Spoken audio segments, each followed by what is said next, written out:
আপনার আমার রিজিক কি খাবো, কি পান করব, আপনি আমি জানি না, একজন জানেন, তিনি কে?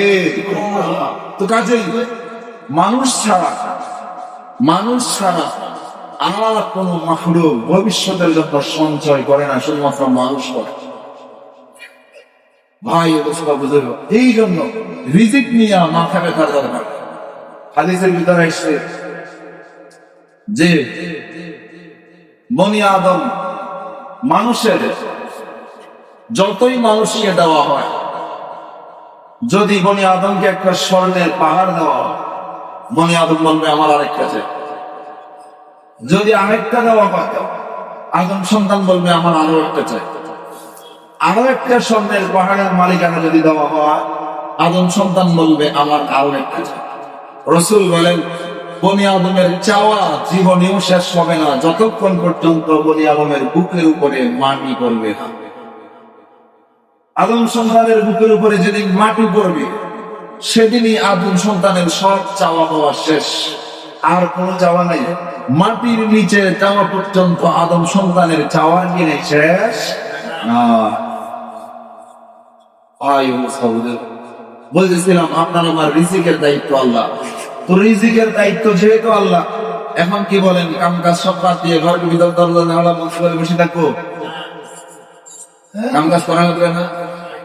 হাদিসের ভিতরে এসে বাবু কাসবিল হালালি ফরিদাতুন বাদাল ফরিদ, ওইতে পর্দার উদাহরণের মধ্যে, পর্দা যেমন উদাহরণ, পর্দা যেমন মাধ্যম, তোমার চাকরি এটা হলো তোমার রিজিকের মাধ্যম, তোমার ব্যবসা এটা হলো তোমার রিজিকের মাধ্যম, তোমার কর্ম এটা হলো তোমার রিজিকের মাধ্যম। নামাজ পড়া যেমন ফরজ, ঠিক তেমনি ভাবে হালাল রিজিকের পিছনে মেহনত করা এটাও তোমার জন্য ফরজ। নামাজ পড়া যেমন ফরজ, চাকরিজীবীর জন্য চাকরি করাটাও ফরজ, তবে খাটটা যেন হালাল হয়। খাটটা যেন কি হয়? হালাল হয়। হাদিসের ভিতরে এসছে, রাসূল বলেন, চারটা জিনিস যদি তোমার কাছে থাকে, চারটা ধন যদি তোমার কাছে থাকে, পৃথিবীতে কখনো তুমি লাঞ্ছিত হবে না। তুমি কখনো কি হবে না? লাঞ্ছিত হবে।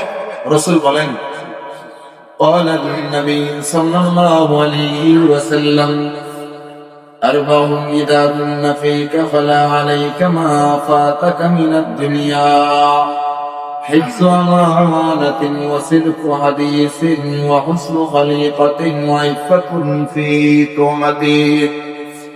আল্লাহ নবী বলেন, ও আমার মায়ের উম্মতের দল, যদি তোমার ভিতরে চারটা গুণ থাকে, পৃথিবীতে কখনো তুমি কোথাও লাঞ্ছিত হইবা না। এক নম্বরের গুণ হলো হিফযু আমানাতিন, যদি আমানতের গুণ তোমার ভিতরে থাকে। সুবহানাল্লাহ। এক নম্বরে কিসের গুণ? আমানতদারিতার গুণ যদি তোমার কাছে থাকে, কেউ তোমাকে লাঞ্ছিত করতে পারবে। কারণ খেয়ানতদারকে মানুষ লাঞ্ছিত করে, আমানতদারকে কেউ কখনো লাঞ্ছিত করতে পারে না। আমানতদারের সাহায্যকারীকে। দুই নম্বরে সিদকু হাদিসিন, যারা সব সময় সত্য কথা বলে, সততার গুণ। একজন মুসলমানের কাছে যখন সততার গুণ থাকে, ওই মুসলমানকে সাহায্যকারী হয়ে যান স্বয়ং আল্লাহ, কেউ তাকে লাঞ্ছিত করতে পারে না। তিন নম্বরে হুসনু খালিকাতিন, একজন মুসলমান যখন চরিত্রওয়ালা হয়ে যায়, সৎ চরিত্রের অধিকারী হয়ে যায়, ওই মানুষটাকে সাহায্যকারী হয়ে যান কে? চার নম্বরে ইফাতুন ফি তুহমাতি, লোকমাটা হালাল, যার লোকমা হালাল তার সাহায্যকারী হয়ে যান কে? কিন্তু যার লোকমার ভিতরে ভেজাল, মানে যার রিজিকের ভিতরে, যার খাবারের ভিতরে কি আছে? ভেজাল আছে। মাতামুহু হারামুন মালবাসুহু হারামুন, দোয়া করতেছে আল্লাহ এটা দেন সেটা দেন, কিন্তু দোয়া কবুল হয়? কবুল হয় না। রাসূল বলেন, কিভাবে দোয়া কবুল হয়? আন্না ইউস্তাজাব, কিভাবে তার দোয়া কবুল হবে? মাতামুহু হারামুন, তার পেটে হারাম খাওয়া। মালবাসুহু হারাম, যেই জামাটা গায়ে দিয়ে দোয়া করতেছে জামাটাও হারাম। নাউযুবিল্লাহি মিন যালিক। এই জন্য যতগুলো নবী রাসূল আসছে, কোরআনে কারীমের ভিতরে আল্লাহ বলেন, যতগুলো নবী রাসূল আসছে, সব নবী রাসূলকে লক্ষ্য করে আল্লাহ বলছেন, ইয়া আইয়ুহার রুসুল কুলু মিম্মা ফিল আরদি হালালান তাইয়্যিবা, হালাল খাবার খাও, ওয়া আমালু সালিহা, তারপরে নেক আমল করো। আগে হালাল খাও, আপনারা কি আমার কথা বুঝতেছেন? আগে কি খাও? হালাল খাও, তারপরে কি করো? নেক আমল করো। তার মানে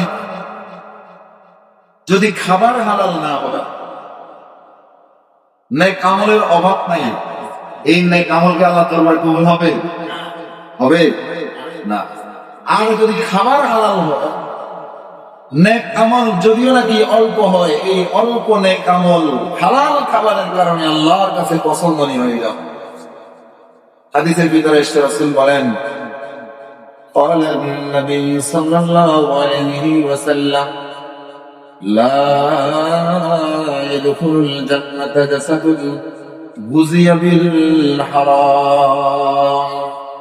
আল্লাহর বলেন, ও আমার মায়ের উম্মতের দল, ওই মানুষটা কখনো আল্লাহর জান্নাতের ভিতরে প্রবেশ করতে পারে না যেই মানুষটার রক্ত মাংস তৈরি হয়েছে হারাম খাবার দিয়া, যেই মানুষটার পেটে হারাম, যেই মানুষটার খাদ্যের ভিতরে ভেজাল আছে, যেই মানুষটার কাপড় চোপড়ের ভিতরে ভেজাল আছে, যেই মানুষটার ইনকামের ভিতরে ভেজাল আছে, ওই মানুষটা যতই চেষ্টা করুক না কেন, যতই আমল করুক না কেন, যতই ইবাদত বন্দেগী করুক না কেন, ওই মানুষটা কোন ইবাদত বন্দেগী আল্লাহর কাছে কবুল হবে না।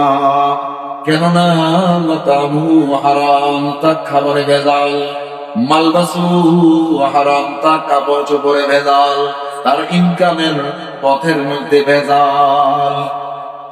যে ইনকামের পথে ভেজাল, তার ইনকামটাও কি ভেজাল। যে খাবারের মধ্যে ভেজাল, তার পুরা দেহটাই ভেজাল, পুরা দেহটাই